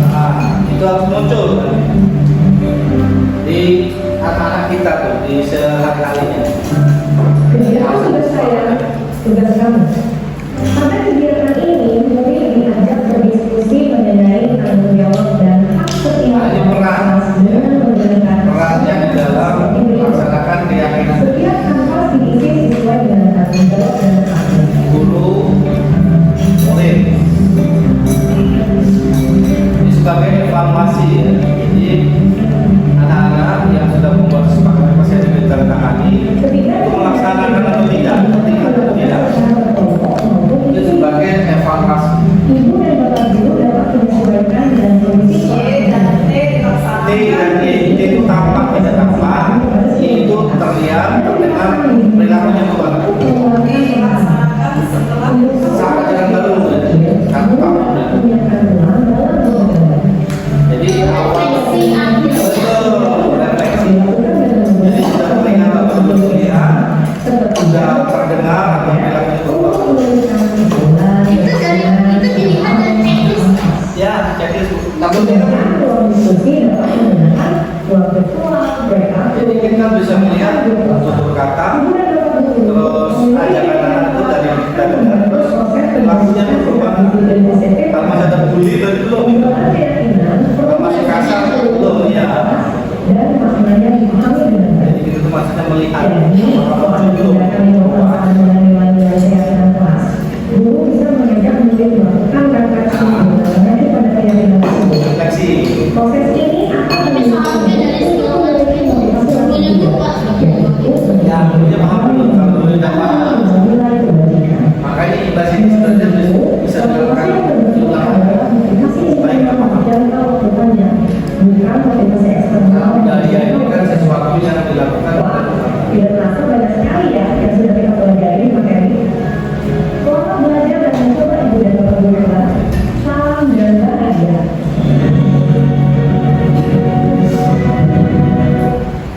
Jadi kata mbaknya tadi selamat belajar ya, dan melakukan. Ada ini proses yang harus kita lakukan. Tapi untuk melakukan sesuatu kita harus paham dulu kan apa yang menjadi tujuan, apa yang menjadi prosesnya itu bagaimana. Maka konsep ini ya dilaksanakan sesuai dengan langkah-langkah tadi. Jadi anak dikumpulkan semua di kelas, kemudian ditanya apa yang menjadi keyakinan kelas, aturan kelasnya, kemudian disederhanakan menjadi kebajikan universal, kemudian diturunkan lagi, lalu pelaksanaannya itu dievaluasi, direfleksi, sehingga apa yang menjadi kesepakatan kelas tadi terlaksana atau tidak, tampak atau tidak, berubah atau tidak. Maka ada posisi kontrol. Kalau budaya itu kan dilihat ya, diawasi terus oleh gurunya. Tidak bisa satu kali terus berubah, bisa enggak? Jadi harus secara kontinu, terus menerus. Ada kontrol ya, ada pengawasan dari kita. Jika anak tadi sudah berubah atau belum. Oke ya. Ada yang mau ditanyakan mengenai keyakinan itu? Sebelum kita berikutnya ke segitiga restitusi. Cukup? Oke, cukup ya. Tapi jangan tidur, sudah makan. Oke, segitiga restitusi. Segitiga restitusi ini adalah langkah yang kita gunakan untuk menciptakan kontrol yang paling ideal, yaitu manajer. Dan tujuannya memerdekakan anak, bertanggung jawab, satu lagi beriman dan berbuat. bukan tujuannya lebih mandiri, bertanggung jawab dan merdeka. Artinya dia mengungkapkan ide-ide. Oke ya, adalah suatu proses dialog yang dijalankan oleh guru agar dapat menghasilkan murid yang mandiri, merdeka dan bertanggung jawab. Setelah dia merdeka, karena dia punya idenya sendiri untuk solusi atas permasalahan. Nah, ada 3 langkahnya. Yang pertama, menstabilkan identitas. Apa yang pertama? Menstabilkan identitas. Ya. Jadi anak yang sedang bermasalah itu cenderung emosional. Maka kita sebagai manajer menstabilkan emosinya. Ya, bagaimana caranya? Sudah stabil, lalu kita tentukan validasi dari kesalahannya. Anak itu nyata betul salah, tapi dia mau tidak mengatakan bahwa saya itu salah dan perlu diperbaiki. Jadi dia harus muncul dari dirinya. Yang ketiga adalah keyakinan kelas. Dihubungkan kesalahannya tadi dengan keyakinan kelas yang dia langgar. Nah, dengan menanyakan kesadaran dari dirinya, maka dia nanti akan menemukan solusi dari permasalahannya dari mengeksplorasi dirinya sendiri. Jadi jawaban itu bukan dari gurunya, tapi dari dirinya. Gurunya sebagai apa di situ? Fasilitator. Oke ya. Sehingga dia merasa dimanusiakan, idenya diterima, kekesalannya juga didengarkan orang. Tapi tentunya bukan itu tujuannya, adalah selesainya masalah itu. Oke ya. Jadi ada 3 langkah. 1, menstabilkan identitas. 2, validasi tindakan yang salah. Yang 3, menanyakan keyakinan mana yang dia langgar. Ya, oke. Lanjut. Nah, menstabilkan identitas. Yang pertama, berdasarkan prinsip kebajikan universal ya. Membuat kesalahan adalah bagian dari proses pembelajaran. Manusia itu memang sewajarnya dia salah sebenarnya, tapi kemudian dia memperbaiki, besok salah lagi, dan itu manusiawi. Nah, itu diyakini kita semua bahwa semua orang itu pernah salah, tapi yang penting adalah memperbaiki. Berbuat salah itu wajar, kata-katanya ya. Tidak ada manusia yang sempurna. Ibu bapak juga pernah melakukan kesalahan itu. Ibu bapak tidak mau mencari siapa yang salah, tapi ibu bapak ingin mencari solusi. Nah, jadi kita gak nyalakan anak tuh, tapi kita cari solusinya. Kamu berhak merasa begitu, merasa marah, kesal, boleh, karena manusiawi loh. Nah, jadi mereka tuh emosinya nggak langsung naik tambah naik, tapi dia stabil. Nah, itu maksudnya menstabilkan identitas. Yang tadinya marah, kesal, jengkel, jadi stabil, sehingga bisa diajak bicara. Itu yang pertama. Yang kedua, memvalidasi tindakan yang salah. Berdasarkan prinsipnya, setiap perilaku berupaya memenuhi suatu kebutuhan tertentu. Yang ini tadi yang saya bilang. Setiap sesuatu tindakan atau kesalahan itu ada tujuannya, ada alasannya. Mungkin dia dari bangun kesiangan karena membantu orang tuanya, mungkin karena tidur malaman, mungkin ada faktor lain. Nah, di sini kita lihat, kamu pasti punya alasan mengapa melakukan hal itu. Gak mungkin kan anak itu marah kalau nggak ada sesuatu. Mungkin dia di contek temennya, dia jengkel. Betul. mungkin diganggu temannya, mungkin dibully temannya. Jadi dia marah. Kemudian kadang-kadang padahal kamu bisa melakukan yang lebih buruk dari itu. Mungkin dia marah, mungkin dia bisa pukul anak itu, tapi dia merasa itu tidak perlu, dia menahan diri. Kamu patut bangga karena telah melindungi sesuatu yang penting buatmu. Misalnya jadi udah kerjain PR tugas ya, dicontoh temannya waktu ujian, dia marah, benar nggak dia marah? Benar sebenarnya, iya. Benar ya, karena dia melindungi dirinya sendiri. Itu betul. Tapi yang tidak benar tadi membuat kegaduhan. Itu ya. Kamu melakukan karena mempertahankan sesuatu yang penting bagimu. Nah itu boleh. Nah itu disampaikan untuk menvalidasi dia. Jadi nanti baru dia akui itu, iya Pak, saya tadi marah. Terus bapaknya bilang, sebenarnya kamu nggak perlu seperti itu, kan? Kamu bisa menahan diri. Akan mulai membuat kita berusaha untuk memperbaiki masalah. Dengan memahami situ penerapan seni dan restitusi, diharapkan guru dapat menerapkan posisinya sebagai manajer dan mengajukan pertanyaan-pertanyaan bermakna yang dapat membuat murid menjadi lebih percaya diri, bertanggung jawab, dan mandiri. Nah, ibu bapak guru perlu tidak mengikuti ketiga tahapan dari studi tidak restitusi bergantung pada ringan beratnya suatu permasalahan. Misalnya, bila permasalahan tersebut ringan, maka tidak perlu dijalankan secara berurutan. Bahkan bisa semudah menanyakan apa keyakinan yang dirasakan dengan menjalankan studi tidak restitusi dengan mengajukan pertanyaan-pertanyaan bermakna.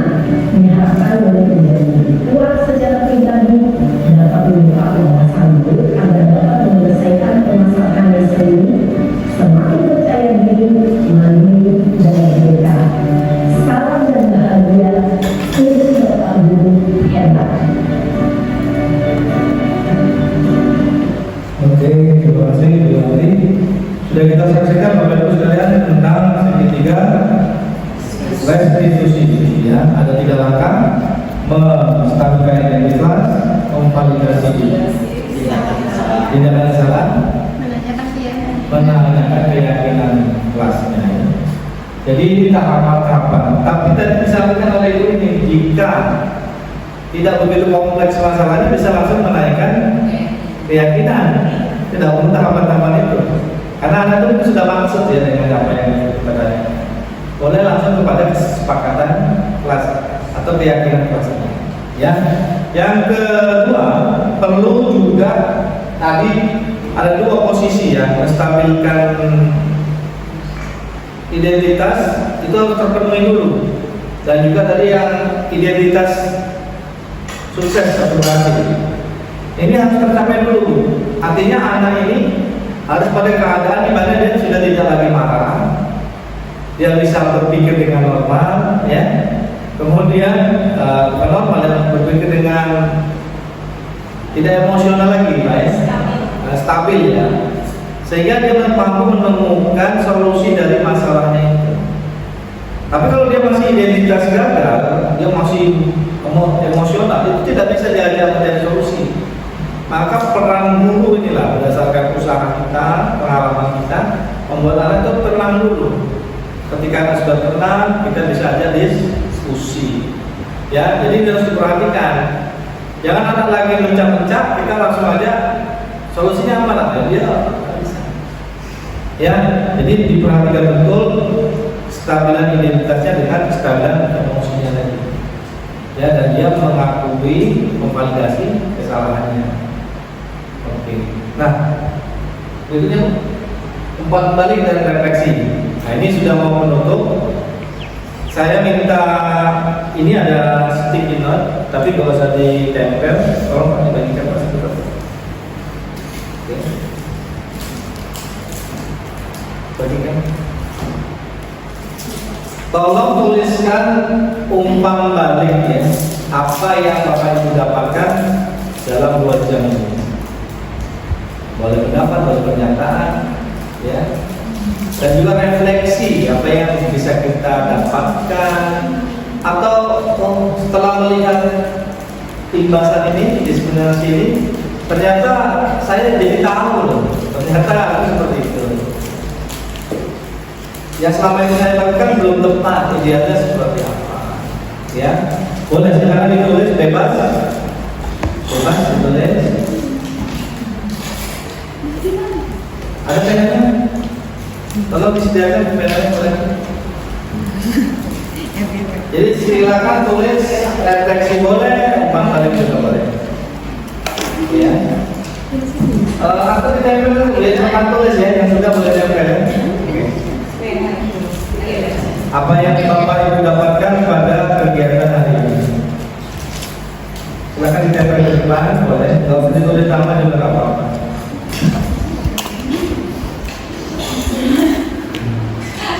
Metode satu ya. Yang sudah boleh ditempel di depan.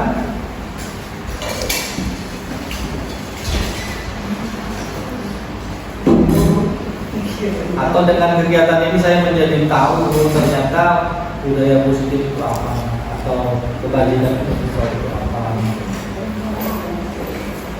Dan jangan lupa kedepannya mau seperti apa ya harapannya ya. Jadi dua, refleksi hari ini dan apa yang kita inginkan tentang budaya positif di sekolah kita ya. Kita dua Bu ya. Satu tadi refleksi kita, yang kedua tentang harapan kita di masa depan untuk anak-anak kita dengan kaitannya budaya positif. Nanti yang sudah silakan ditanya ke depan. Bebas. Nah, insya Allah nanti kita kalau ada waktu kita akan ulang lagi tentang budaya positif karena mungkin ya sekali itu belum bisa sepertinya kita pahami. Dan harapannya tentunya menjadi lebih baik ya, pendidikan.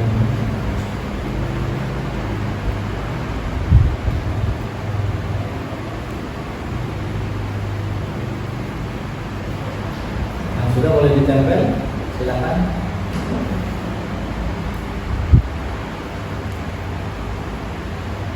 Refleksi kita dan harapan kita.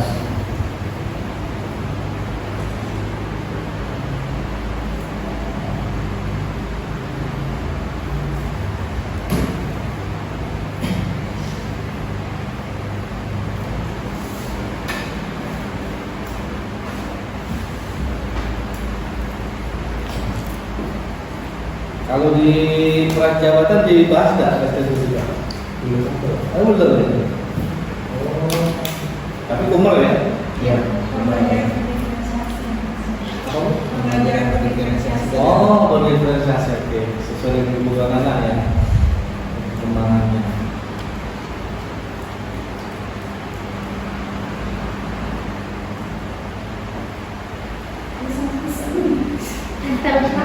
Di papan terus Bu, silakan di kanan kirinya Bu. Silakan. Masih ada Masih ada, kalau kurang masih ada. Boleh dua lembar boleh. Memang harapannya panjang, jangan dibalik lagi tak bisa baca.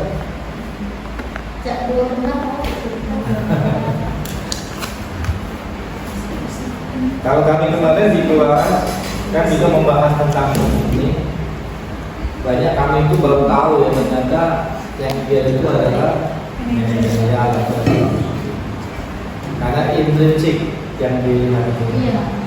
Dan itu lebih baik karena yang kalau eksternal itu sifatnya sementara. Dari buku yang Harus paham ya. Untuk memahamkan anak kita harus paham dulu. karena mau memutuskan Betul. budaya yang dari dulu dari kecil kami dapatkan. Benar-benar selama ini. Karena kita masih pakai pola lama. Nah, diputuskan itu tuh coba lah itu langsung mudah membalikan telapak tangan ya. Budaya-budaya positif itu.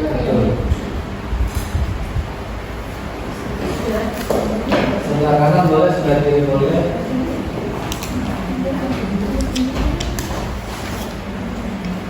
Oke, terima kasih.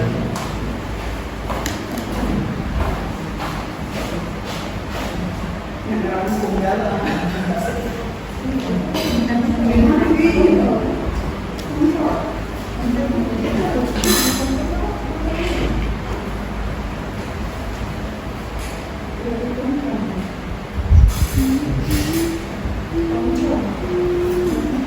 Silakan silakan Pak.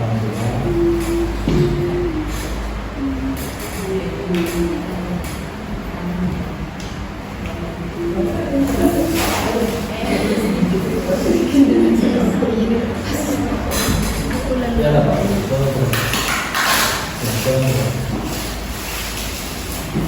Kita selesai.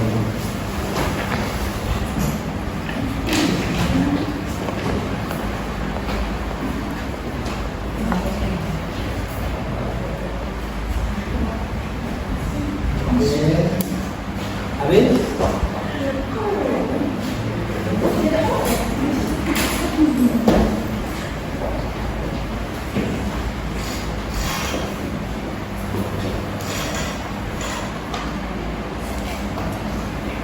Satu lagi ya? Dua lagi? Tidak? Tidak? Oh, panjang guys. Narasi dalam sebuah novel bagus banyak. Oke, sambil menunggu Bu Yasin, coba kita minta satu orang untuk membacakan ke depan. Coba Mbak Yasin betul. Ya, ini semangat. Silakan. Bu Yasin baca 3 saja. Oke. Assalamualaikum warahmatullahi wabarakatuh. Saya akan membacakan 3 hasil refleksi. Ya. Refleksi dan Harapan. Yang pertama ini yang didapat hari ini perlu sekali untuk penerapan budaya positif di sekolah dan menjadi tahu tentang keyakinan kelas.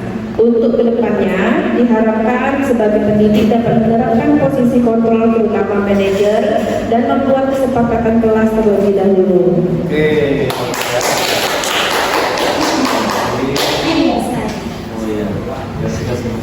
Lalu yang kedua, saya dapat mengetahui tentang segitiga restitusi yang memiliki tahapan menstabilkan identitas, validasi tindakan yang salah, dan menyatakan keyakinan.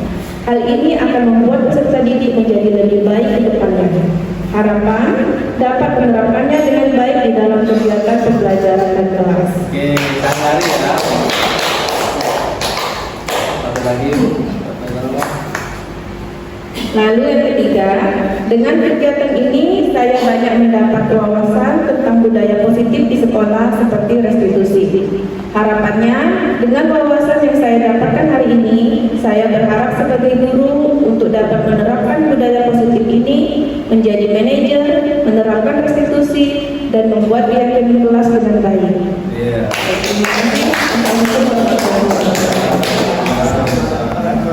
Meninggalkan ya.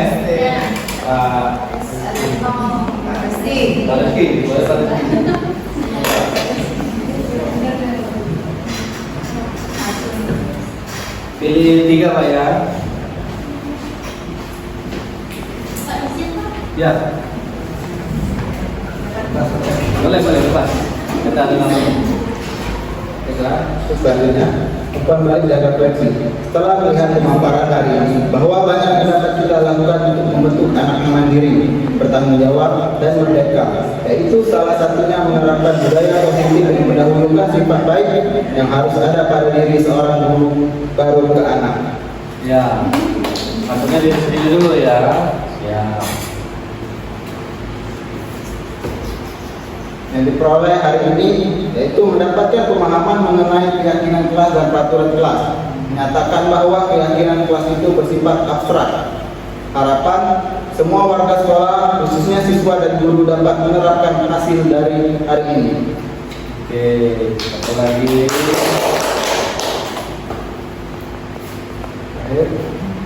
Materi positif hari ini, keyakinan kelas dapat dilakukan di awal tahun pelajaran. Keyakinan kelas juga dapat direfleksi bersama siswa setiap bulannya atau per 3 bulan sudah dilakukan atau belum. Oke, terima kasih Bapak. Berikutnya silakan tunjuk Pak, mana Pak? Yang muda apa yang senior? Ibu Sinta. Oh, Sinta.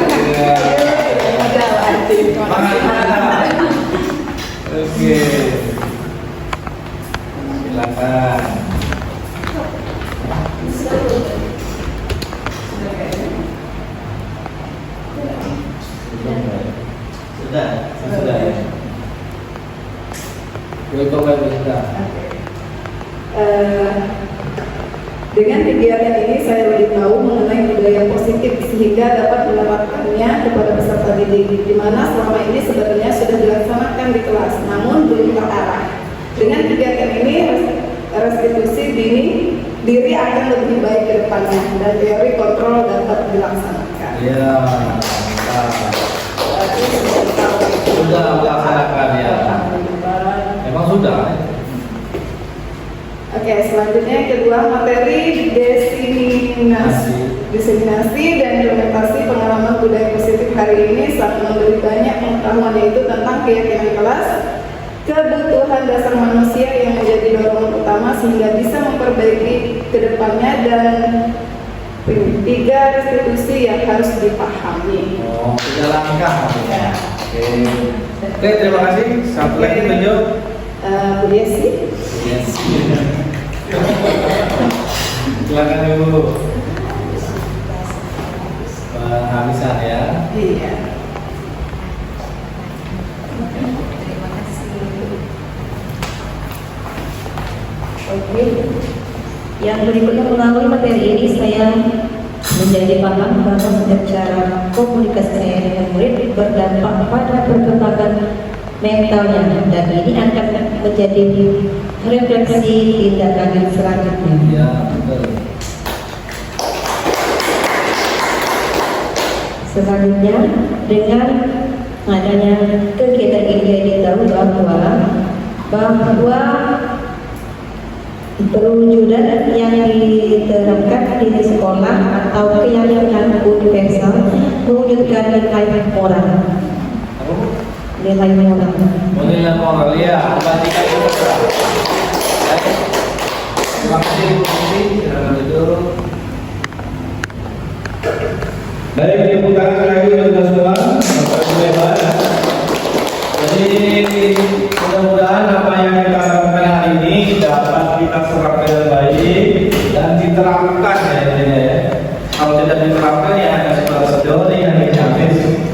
Tapi akan sangat bermanfaat jika kita mulai ya, untuk mencoba menerapkannya pada anak didik kita di kelas kita masing-masing. Ya memang banyak tantangan ya karena ini mengubah pola pikir budaya baru. Ya memang sesuatu yang baru ini biasanya lebih sulit daripada melanjutkan. Tapi yakinlah niat kita untuk pendidikan yang lebih baik itu pasti akan dimudahkan oleh Tuhan yang Maha Kuasa. Amin ya Rabbal Alamin. Baik, Bapak Ibu sekalian, terakhir sekali kita akan sampaikan penutup. Nah, itu topik ini.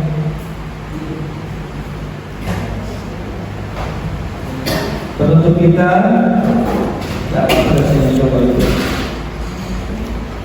penutupnya adalah dalam penerapan program disiplin positif hendaknya guru memiliki standar kompetensi kepribadian, profesional dan sosial yang baik di mana guru mampu merefleksi dirinya dalam posisi kontrol saat ini. Bagaimana perjalanan dirinya sebagai among atau manajer yang menuntut muridnya menjadi insan yang mandiri, merdeka, dan bertanggung jawab. Ya. Oke, terima kasih Bapak Ibu sekalian. Terima kasih lagi untuk kita semua. Dan dengan berakhirnya penutupan ini maka berakhir rangkaian diseminasi atau pengibasan kita pada hari ini. Semoga ilmu yang kita terima bermanfaat. Mari kita tutup acara pada hari ini dengan membaca saya berjanji ke sepeda hadis sebagai calon penggerak kelas 10 mengucapkan terima kasih ya guru penggerak, tergerak, bergerak dan menggerakkan masa